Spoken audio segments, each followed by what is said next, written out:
शिक्षक शिक्षा के जिज्ञासुओं नमस्कार। आपका स्वागत है डॉक्टर पवन शुक्ला एजुकेशनलिस्ट के यूट्यूब चैनल पर। आप जान ही रहे हैं कि हम लोग अपने चैनल पर शिक्षा शास्त्र की चर्चा करते हैं। चर्चा का यह क्रम इस समय शिक्षा की दार्शनिक पृष्ठभूमि में गुरुदेव रविन्द्रनाथ टैगोर तक पहुंचा है, जिसमें आज का हमारा जो प्रकरण है इस वीडियो के अंक का, वह है गुरुदेव रविन्द्रनाथ टैगोर और शिक्षार्थी संकल्पना। यानी गुरुदेव रविन्द्रनाथ टैगोर का जो शिक्षा का अर्थ, परिभाषा, उद्देश्य के संदर्भ में हमने समझा उनके क्या विचार थे, उसी के अनुसार से उनकी संकल्पना को भी हमें समझना है। क्योंकि आप जानते हैं कि अपने पिताश्री द्वारा स्थापित जो शांति निकेतन था, उसमें उन्होंने गुरुदेव रविन्द्रनाथ टैगोर ने विश्व भारती की स्थापना की, जो कि बाद में केंद्रीय विश्वविद्यालय के रूप में आज स्थापित है। वह जो था प्रयोग बहुत बृहद प्रयोग था। जब भारतवर्ष में अंग्रेज़ों की शिक्षा का एक बृहद दौर, एक भयंकर तूफान चल रहा था, उसी समय भारतीयता के एक महान पुरुष गुरुदेव रविन्द्रनाथ टैगोर ने विश्व भारती में एक शांत सा सागर खड़ा किया था। उसमें छात्र संकल्पना क्या थी, ये छात्र संकल्पना को समझने के लिए हमें ज़रा सा गुरुदेव रविन्द्रनाथ टैगोर के विचारों से अवगत होना होगा। तो आइए देखते हैं। गुरु जी कहते थे गुरुदेव कि बालक ईश्वर की सर्वश्रेष्ठ कृति है। एक जो बालक जिसको आप सिखाना चाहते हैं वह ईश्वर की सर्वश्रेष्ठ कृति है। जब ईश्वर ने सृष्टि की रचना की थी तो जितनी भी चीज़ें ईश्वर ने बनाई हैं उनमें यह बालक सबसे अच्छी चीज़ है, सबसे बढ़िया कृति है। सामाजिक कृत्रिमता से बालक के प्राकृतिक गुणों की रक्षा करना ही शिक्षा है। गुरुदेव ने कहा कि जो सामाजिक कृत्रिमता है, जो सोशल आर्टिफिशियलिटी है, जो समाज अपने कानून बनाता है, अपने नियम कानून, और उसको बालक पर थोप देता है, यह थोपना एक ढंग से बालक की जो मूल प्रकृति है, जो बालक का सहज स्वभाव है, उसके साथ अन्याय है। और इसी अन्याय को रोकने वाला काम जो करे वही शिक्षा है। अर्थात जो बालक की जो सामाजिक कृत्रिमता है, उससे बालक के जो प्राकृतिक गुण हैं उनकी रक्षा करना ही जो शिक्षा है, इस शिक्षा के कार्य हैं। और दूसरी बात कहते हैं कि बाल्यकाल में विद्यार्थी को प्राकृतिक जीवन के निकट संपर्क में रहने के लिए अवसर से उसके शारीरिक, मानसिक, भावात्मक एवं बौद्धिक विकास सुचारू होता है। तो जो इसका सुचारू होता है, इसका विकास किसके संपर्क में रहने पर वो सुचारू रूप से होता है? सहज रूप से प्रकृति के संपर्क में रहने से। तो जो कम से कम जो बाल्यकाल है, जो बाल्यावस्था है, उस अवस्था में बालक को प्रकृति के साथ सहज ढंग से संपर्क सुनिश्चित होना चाहिए। इस तरह से माता पिता, अभिभावक, शिक्षक चाहिए कि बालक अपने जो परिवेश के साथ, प्राकृतिक परिवेश के साथ एक सहज ढंग से संपर्क में रहेगा तो उसका जो है वह महसूस करेगा। जब वो देखेगा कांटे उसके पैर में चुभे थे तो कांटों से बचने का उपाय जान लेगा। जब वो झूला झूलेगा तो उसको आनंद आएगा, उसकी मांसपेशियां मजबूत होंगी तो पेड़ों का महत्व समझ लेगा। जब वो नदी में कूदेगा और नहाने के लिए जो कूदने से उसको जो आनंद की अनुभूति होगी, वह उसके शारीरिक, मानसिक, भावात्मक विकास पर सहज ढंग से योगदान देगी। तो इसीलिए गुरुदेव कहते हैं कि जो बालक का बाल्यावस्था है उसमें जो है उसको प्राकृतिक जीवन के जितना निकट हो सके उतना निकट आप उसको रखिए। उससे उसके विकास का जो है ना, वो सर्वांगीण और सर्वोत्कृष्ट विकास सहज ढंग से होता है। उसमें किसी प्रकार की कृत्रिमता की संभावना नहीं रहती है। कृत्रिमता तब आती है जब व्यक्ति किसी और के अनुभवों को स्वीकार करने पर बल दिया जाता है। व्यक्ति के सामने ऐसा किया जाता है कि वो किसी और का अनुभव स्वीकार करे। यदि व्यक्ति या बालक स्वयं के अनुभवों पर आगे बढ़े तो उसका अपना होगा। इसीलिए वो जोर देते हैं कि जो आप बालक प्रकृति के बारे में बताएंगे तो उसको स्वयं बालक को समझने दीजिए, बालक स्वयं समझेगा और स्वयं उसको अपने शरीर पर, अपने मन पर, अपने भाव पर और अपनी बुद्धि पर उसको ले जाएगा, जिसकी अंतःक्रिया के परिणाम स्वरूप उसके शरीर का विकास होगा, उसके मन का विकास होगा, उसके भावनाओं का विकास होगा, उसकी बौद्धिकता का विकास होगा। तो ये विकास उसका स्वयं का होगा। और वे आगे कहते हैं कि जो चारों ओर फैली हुई प्रकृति है, चारों ओर फैली हुई प्रकृति ही हमारी महान शिक्षिका है। जो प्रकृति है हमारी तरफ, जो हमारी चारों ओर जो फैली हुई प्रकृति है, यही हमारी महान शिक्षिका है। क्योंकि जो आप देख रहे हैं, जिस पूरे परिवेश में पृथ्वी है, आकाश है, और पृथ्वी और आकाश के जो घेरे में आप देखते हैं ना, देखिए एक कटोरा जैसा बना हुआ है। आप देखिए कहीं भी आपको आसमान उड़ आपसे अलग नहीं दिखाई देगा। ऐसा आपको ऐसा एहसास होता है कि चारों ओर से आसमान आपको घेरे हुए है, जहाँ तक आप देख सकते हैं। और उसके बीच में पेड़ पौधे, बाग बगीचे, पशु पक्षी, तालाब, नदी, जल, पहाड़, ये सब है। तो ये सब जो हैं, ये आपकी पहली शिक्षिका है। बिजली चमकेगी, तो जो बिजली चमकेगी, बादल गरजेंगे, तो आप पहली बार डरेंगे या फिर आप खुश होंगे। ये आपके टीचर आपको टीच कर रहा है ना, तो आपको स्वयं उससे सीखना होगा। इसीलिए गुरुदेव कहते हैं कि जो प्रकृति है वह पहली शिक्षिका है, और वह हमारे जीवन को सौंदर्य और आनंद, समरसता और रंगीन भावनाओं के सांचे में ढालती है। जो प्रकृति है वही हमारे जीवन को सौंदर्य और आनंद के, समरसता और रंगीन भावनाओं के सांचे में ढाल देती है। कैसे जानेंगे कि आप कैसे जानते हैं कि गुलाब का फूल कितना महकता है, सुंदर होता है? आपने सूंघा है, आपने देखा है, आपने देखा है कि मोर का जो नृत्य है वो बड़ा अच्छा लगता है।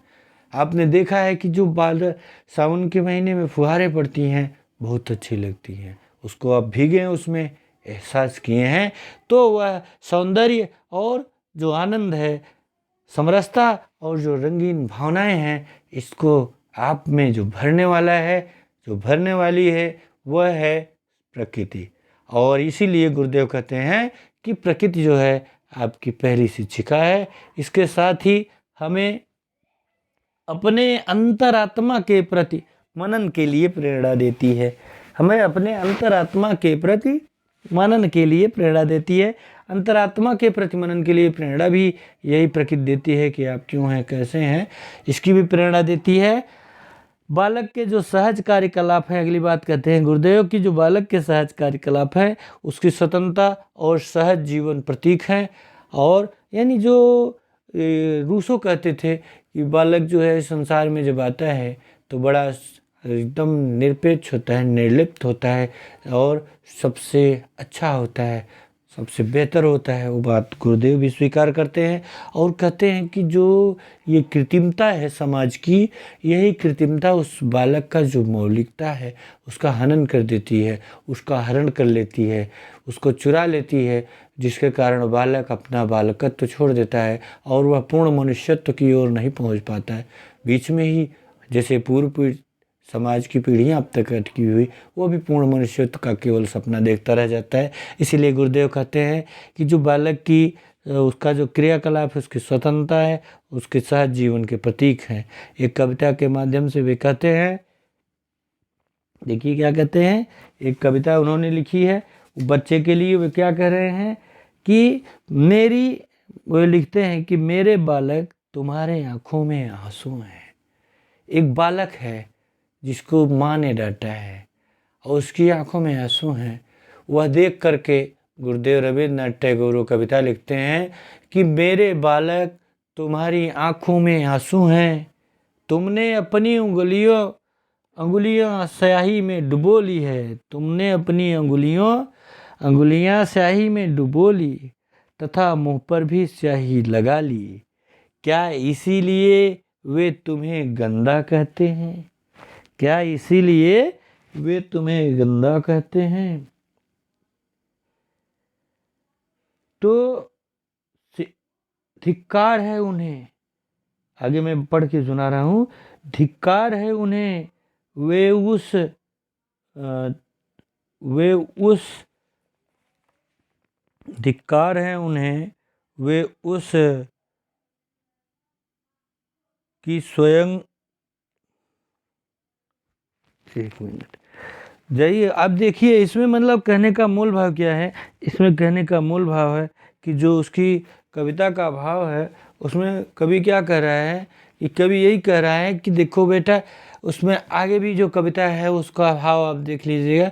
उसमें बालक तुम्हारी आंखों में आंसू हैं, तुमने अपनी अंगुलियां स्याही में डुबो ली है तथा मुंह पर भी स्याही लगा ली है, क्या इसीलिए वे तुम्हें गंदा कहते हैं। एक बच्चे को माता पिता देखते हैं कि स्याही लगा लिया है, या आप टीचर देखते हैं तो कहते हैं कि स्याही लगा ली है तो गंदा है। क्यों गंदा है? ऐसा कह के वे बालक की सहज प्रकृतियों का सम्मान नहीं कर रहे हैं, उसको दबा रहे हैं, उसको अपमानित कर रहे हैं। कभी और आगे गुरुदेव इसमें कविता में लिखते हैं कि तो अगर तुमको करें तो चंद्रमा को क्या कहें, जिसने अपनी पूरे मुंह को ही स्याही में डुबो लिया है। तो बालक कहता है कि माँ मुझे तो इतना सुनाती हो, कभी अपने मेरे पापा को भी तुमने कहा कि जो रोज कागज खराब करते हैं लिख लिख के, है ना। अब उसकी सहज प्रवृत्ति है, इसीलिए गुरुदेव कहते हैं उसकी सहज जीवन का जो प्रतीक है, उसकी जो स्वतंत्रता है, उसको संभालना चाहिए। इसीलिए गुरुदेव आगे भी कहते हैं, देखिए स्वामी जो उनका विश्व भारती चलता है, गुरुदेव का विश्व भारती जो चलता है, उस विश्व भारती के जो विद्यार्थियों से जो आशाएं की जाती हैं। एक बार गुरुदेव रविन्द्रनाथ टैगोर ने पूछे जाने एक शिक्षक को, अपने विश्व भारती के शिक्षक को पत्र लिखा था, और उस पत्र में उन्होंने जो बातें कही थी उसको यहाँ मैं आपके सामने सार रूप में प्रस्तुत कर रहा हूँ, तो जिससे छात्र संकल्पना पूरी तरह से स्पष्ट हो जाएगी कि बालक को अपने देश तथा हर चीज़ों पर गर्व सिखाना चाहिए। कि जो बालक है, ऐसा ना हो कि उसको ये कहा जाए कि अरे तुम्हारा देश बेकार है, तुम्हें तुच्छ है, तुम्हारे गांव की कुछ है नहीं। मतलब कुछ कमियां तो होगी, सब में होती हैं, लेकिन अच्छाइयां भी बहुत सारी होती हैं। तो हमें जो गर्व करने वाली बातें हैं, गांव की, देश की, राज्य की, राजधानी की, सब कुछ उसको अच्छे ढंग से समझाना चाहिए, सिखाना चाहिए। अपने कार्यों को स्वयं करने का अवसर मिलना चाहिए, बालकों को स्वयं कार्यों को करने का अवसर मिलना चाहिए। जैसे गुरुदेव के जो विश्व भारती में बालक बालिकाओं दोनों के लिए आवासीय विद्यालय हैं, वे आवास विश्वविद्यालय है। तो अब वहाँ जानते हैं आप, देश विदेश से पढ़ने लोग आते हैं, तो वहाँ पर जो है ऐसा ही गुरुदेव लिखते थे अपने टीचर को, वहाँ के टीचर को विश्व भारती के, कि देखिए यदि शिक्षक, यदि छात्र जो हैं अपने काम स्वयं करें तो ये ज़्यादा बेहतर होगा, क्योंकि जब स्वयं अनुभव लेंगे तो ज़्यादा टिकाऊ होगा, उनमें दायित्व बोध आएगा, वो अपने कपड़े साफ करे, अपने किचन के काम करे। इस तरह से गुरुदेव कहते हैं कि वो अपने स्वयं के काम करना चाहिए, और शिक्षकों के प्रति निर्विकार भक्ति होनी चाहिए। जो टीचर हैं, जो गुरु के प्रति असीम भक्ति होगी, तो यह असीम भक्ति में वो कहते थे कि यदि विद्यार्थी अपने गुरु की सेवा करे, उनके साथ रहे, तो वो उसका जो भाव है वह और बेहतर होगा। वो अंतःक्रिया अगर सेवा करता है तो सेवा भाव से उसको गुरु के कामों को स्वयं उनके कामों में हाथ बटाए अगर, तो ये ज़्यादा बेहतर है, ज़्यादा उच्चता का प्रतीक होगा।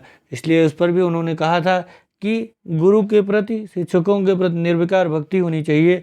और दूसरी बात है, विलासिता का त्याग होना चाहिए। विद्यार्थी में किसी प्रकार से विलासिता का कोई गुण नहीं होना चाहिए, प्रयास यही होना चाहिए। आत्मसंयम करना होना चाहिए विद्यार्थी में कि वो संयमित हो। समय निष्ठा, नियम निष्ठा और जो देश के प्राचीन आदर्शों की ओर स्वाभाविक लगन उत्पन्न करना चाहिए। तो ये जो नियम निष्ठा है, जो नियम बनाए गए हैं जहाँ भी रहे, तो जैसे बाल भारती के बारे में उन्होंने लिखा था कि जो नियम बनाए गए उन नियमों का पालन किया जाना चाहिए। तो ये ऐसा करते हैं कि आप लोग गुरुदेव की जो छात्र संकल्पना, जिसमें वे कण कण में है भगवान की बात को स्वीकार करते हैं, विद्यार्थी में जो अनंत क्षमता की बात करते हैं, और वो कहते हैं प्रकृतिवादी को दृष्टिकोण से भी कहते हैं कि वो उस बच्चे को बढ़ने दीजिए, और जो भी आप दे सकते हैं खाद, बीज, पानी, उसको हवा, सूर्य का प्रकाश, बाहरी खतरों से संरक्षा, वो सब करिए, बाकी वो खुद विकसित हो जाएगा। यही बात बालकों के संदर्भ में भी है। तो इस तरह से आपके सामने मैंने गुरुदेव रविन्द्रनाथ टैगोर की जो शिक्षा थी, संकल्पना थी, उसको व्याख्यायित करने का प्रयास किया। आप जो कुछ कहना है आपका कमेंट बॉक्स में स्वागत है। चैनल लाइक करने, शेयर करने और सब्सक्राइब करने पर भी विचार कीजिएगा। धन्यवाद। नमस्कार।